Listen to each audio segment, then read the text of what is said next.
नमस्कार, मैं रवि यादव एक मुद्दे को लेकर के आया हूँ जो इन दिनों मथुरा नगर में ही नहीं बल्कि मथुरा जनपद में चर्चा का विषय है। इसके साथ-साथ आस-पास के क्षेत्रों में भी चर्चा का विषय है कि आखिरकार क्या मथुरा यानी धर्म की नगरी, कृष्ण की नगरी में भी ऐसा हो रहा है? और ये चर्चा है स्पा सेंटर में पुलिस द्वारा मारे गए छापे को लेकर के। पुलिस द्वारा 2 जगह पर 2 स्पा सेंटर में छापा मारा गया, जहाँ से कुछ लड़कियाँ और कुछ लड़के हिरासत में लिए गए, जिनसे तमाम तरह की जानकारियाँ हासिल पुलिस द्वारा अभी तक की जा रही हैं, जाँच-पड़ताल की जा रही है। लेकिन इन सब के बीच जो कुछ निकल कर आया है सूत्रों के अनुसार, उसकी थोड़ी-सी जानकारी आपको हम देते चलें। मामला ये है कि ज़्यादातर लोगों के दिमाग में जो सवाल चल रहा था, जो लोग पूछना चाह रहे थे, उस सवाल को हम बता देते हैं। उन लोगों का सवाल था कि ये जो लड़कियां हैं या जो महिला हैं, ये कहाँ से आई? क्या मथुरा की थी या अन्य जनपदों की थी या आसपास के क्षेत्रों की थी? तो उसका सवाल का जवाब ये है कि अभी तक जो पुलिस को पूछताछ में जानकारी मिली है, उसके अनुसार जो ये लड़कियां हैं, ये मथुरा की नहीं है।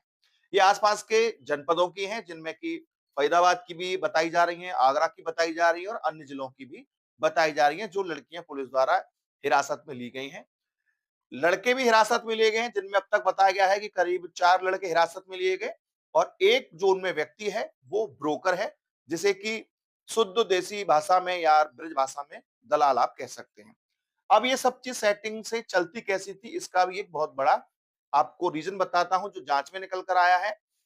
वो रीज़न ये है कि ये जो पूरे लोग थे या इनके जो ब्रोकर थे, ये ऐसे लोगों की तलाश में रहते थे, जिनको कई प्रकार की सुविधाएँ स्पा के नाम पर चाहिए होती थी।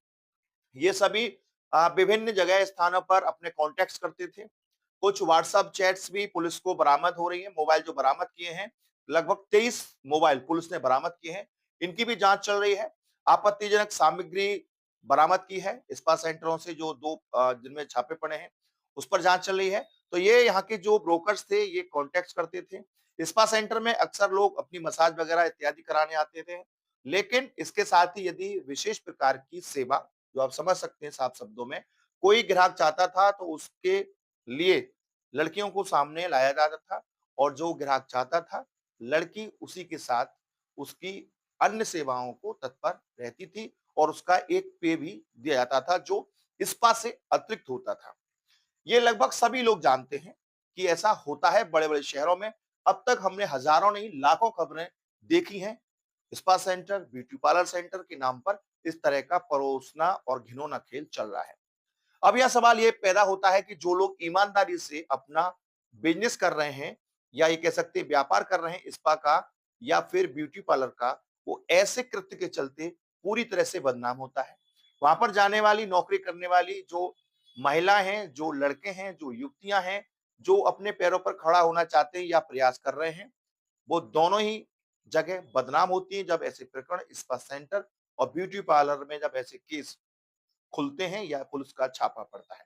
फिलहाल पुलिस अपनी जाँच पड़ताल कर रही है, लड़कियों का मेडिकल हो चुका है और उन्हें न्यायालय में पेश कर दिया गया है। आगे पुलिस और न्यायालय क्या करता है ये देखना होगा, लेकिन फिलहाल जो मथुरा नगर की तस्वीर सोशल मीडिया या अन्य चीज़ों के माध्यम से दुनिया भर में गई है, उसने सभी को शर्मिंदा तो किया ही है। आपकी इस सारे प्रकरण पर क्या राय है? हमें इस कमेंट बॉक्स में ज़रूर लिख कर के बताएँ कि आखिरकार ये कमी किसकी रही और इस पर पुलिस को और क्या एक्शन लेना चाहिए।